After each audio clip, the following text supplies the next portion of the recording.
Okay, everyone, places. This is the final scene, so let's make this one count. And action. Now with feeling, all right, so this little piece of plastic is what holds this thing from coming out.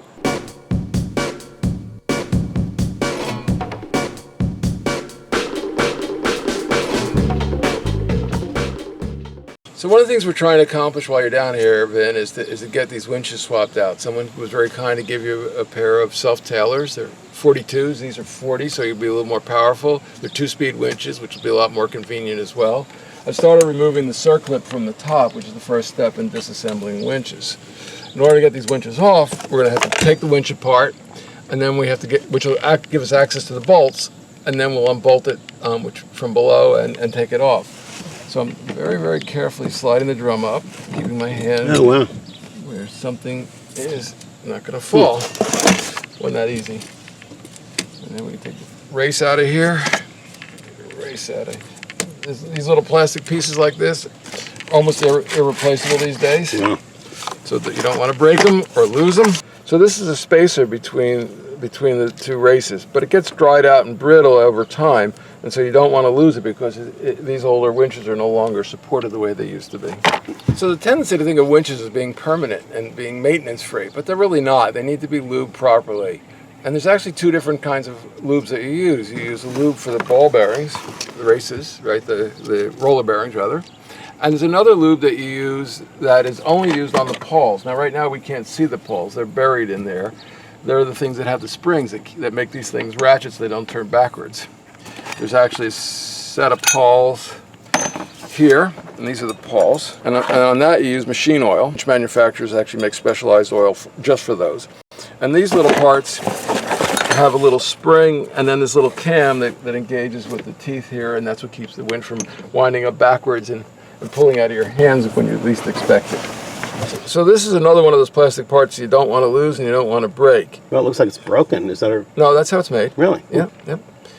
And the thing is, you can buy a whole winch rebuild kit for most of these winches of this era. In order to get that one part, you're buying a whole lot of parts. So before you disassemble it, you should look and see which way the gears are. The small gear's on top, the big gear's on the bottom. It's really easy to turn them upside down and not realize you just did that. So the pin comes out. That came out of there, right? Came out of here. So the pin came out of there, and it's the axle for the gears here. The gears have a pawl in them. This is how you get your 2-speed. One way it's turning that way, and when you turn it back, it's engaging the higher gear speed. So that's what makes a 2-speed a 2-speed. And these come apart. I'm not going to take them apart because I don't want springs everywhere. But we're going to clean them up with a little bit of mineral spirits or diesel fuel. Very carefully, dispose of it when we're done, and then we're going to put grease on when we reassemble this winch for whatever purpose it ends up getting purpose for. These gears engage with that. Okay. That gear engages with the drum. That engages with your winch handle. So turning it one way, it catches these pawls, turns the whole drum, basically 1-to-1 in this case. First of all, the amount of wear and tear on a winch varies with the manufacturer and also with what you're doing with the winch. If you're off cruising in a high salt environment, you're taking a lot of blue water over the boat, you need to tear the winches down more frequently. Racers tend to tear the winches down every season because they want them to be friction free. There's a myth that racers don't take care of their boats. That's not really true. They don't take care of the aesthetics necessarily and the cruising stuff, but all the hardware, the sailing hardware, is maintained to a very high level. So if you're on fresh water, you could probably tear down your winches maybe every 5 years and they'll be fine. If you're in salt water and you have a high quality winch, maybe every 2 or 3 years.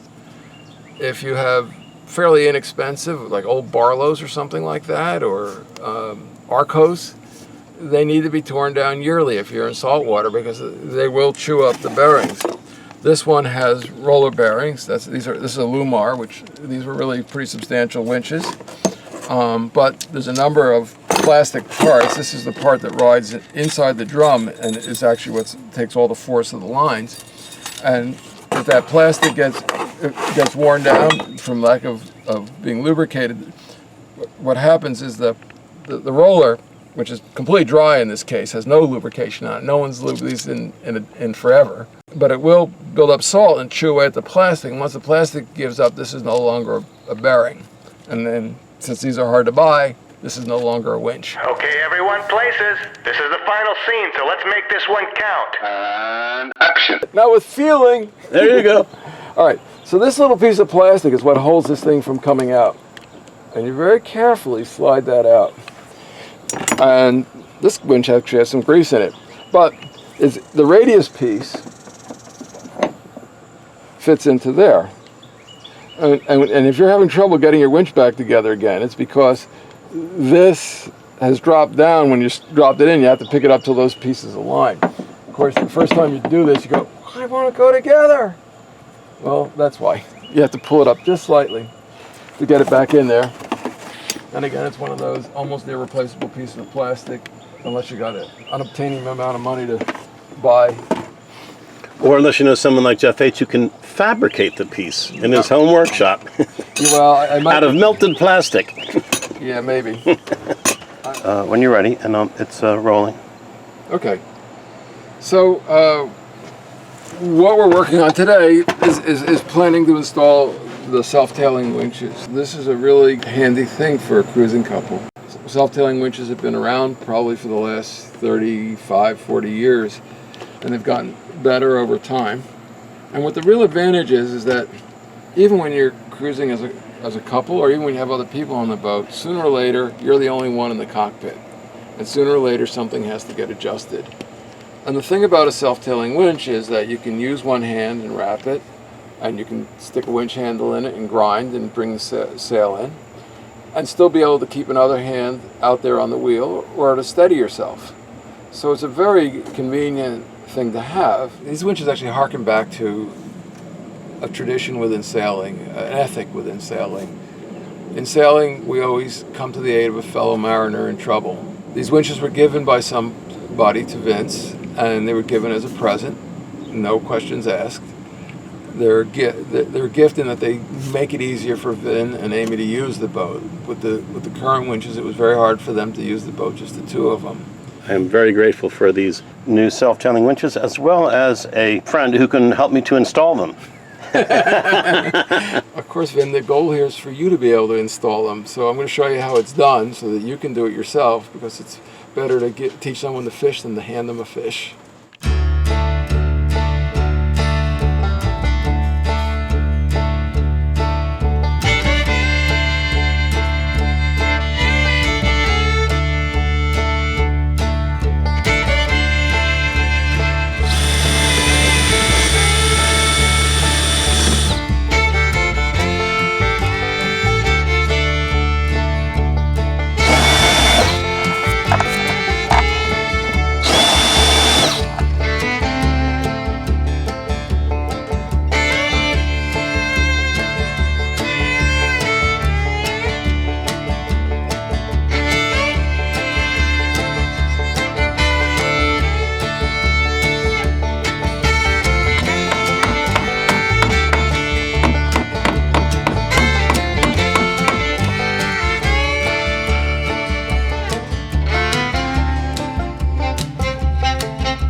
You want the line when it's coming around to go into the cockpit, so the peeler wants to be there.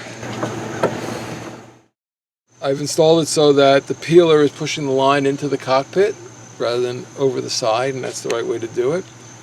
I tend to try to turn them on the center line so that you're less likely to hit it with your ankle as you walk past. All right, well, that's awesome. So now you have self-tailers.